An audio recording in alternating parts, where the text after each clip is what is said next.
On YouTube, that's my review of my HKs. I just picked up an HK P30 the other day, and so far I'm already loving it. Of course, I've been wanting a P30 for a while. In back I got my HK P2000, which I've already done a review on, and I have my VP9 up here. P30 was one I've always wanted.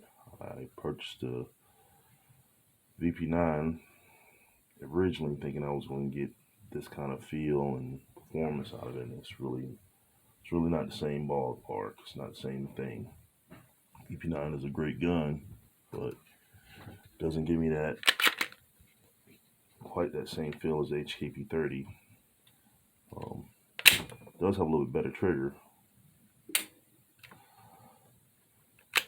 And get your charging supports on rear. And I do like the luminescent night sights on it because these things actually glow pretty bright. And there's nothing wrong with them. People hate on them, but I actually like them because if you're coming from a bright condition to a dim condition, from like outdoors to indoors, these sights actually allow your eyes to adjust, allow time for your eyes to adjust, should I say. Whereas the tritium, they don't glow quite as bright, but they do glow a lot longer. And that's pretty much what I have on this HKP30. These are true dot tritiums. So these are actually dimmer when transitioning than those luminescent night sights. But like I said, they got a continuous burn on them. So what you get is what you get consistently. Whereas these will fade, these won't. But like I said, the standard luminescent sights do allow your eyes some time to adjust from dark conditions to, or should I say from bright conditions to dark conditions. P2000 just has regular white dot sights, which I have no problem with at all. Actually like that a lot. And all these are unloaded. They've already been safety checked prior to the video. Heavy double action on this one. Decock on rear. Love this pistol. This is actually my favorite HK. My P30 is an S model with the safety, which I actually like a lot. I don't plan on using the safety, but it's just a feature that's there just in case I need it or somebody else needs it. So, also has a decock on rear. Interchangeable side panels and back straps, and this thing just feels so comfortable in my hand. It's like a pillow in my hand. My hand just conforms, so it's like grabbing memory foam. It's got the full Picatinny rail, like the P2000 has a one notch. VP9 also has a full Picatinny rail. I typically don't mount lights or lasers to my pistols because they're just not the type of gun for me. On a rifle, I don't really so much mind, but on a handgun, it's just an extra weight and bulk, and not for me. But yeah, for a home defense rifle, I'll put a light on that every day of the week. But handguns, I'm not knocking anybody who does. It's just that it's not my philosophy of use for a handgun. Ambidextrous features on all of these, paddle releases on all of them. I love the magazine compatibility between all of these. This P30 mag will fit in this P2000.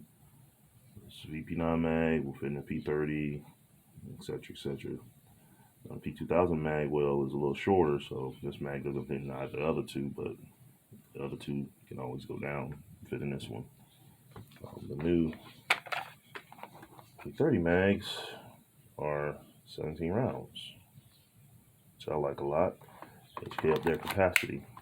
And unlike Glock mags and a lot of other manufacturers' mags like Smith & Wesson, MPs, and everything, you can top off these HK mags and you don't fight that resistance when putting in the mag wheel.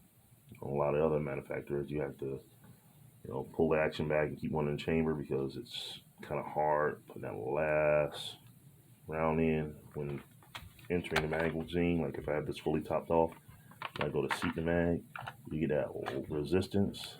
You typically don't get it on these HKs. For some reason they allow enough clearance in the bottom of this magazine to where you can insert it and not have to fight a lot of that resistance. I like that. The HK mags are among some of the best I've ever seen. I've used their AR-15 mags, although they typically sit a little bit lower than like your regular P mag and the AR-15.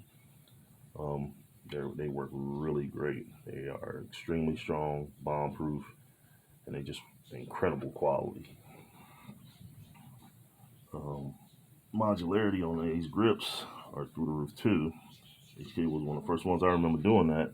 And you can just change up these side panels, back straps, 26 combinations. So if you're one of these people that's really picky about your grip, then these are the best choice on the market, in my personal opinion. I ain't seen nobody do it better.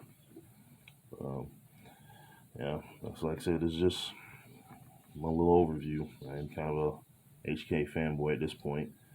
I do want to get one more. I want to get a HK USP compact in 45.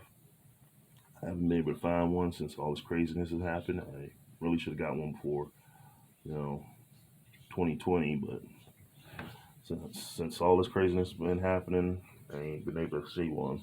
No, at least not in the caliber that I want. Um, USB compact are the only series I like in a USB line, and I do plan on getting one. It's just gonna take some hunting to find one now. I ain't had one coming to the store in a long time, but as soon as I get one of them, I'll be pretty good. And I definitely want an SP5, but those things are extremely expensive right now, and it ain't looking like they're gonna come down anytime soon. But so far, I'm really feeling my P30. Like I said, P2000, be it the oddball in the HK series of pistols. I actually like this one the best. It served me well. I've had it for years, and I don't plan on getting rid of it. It shoots really good for it to be a double action pistol.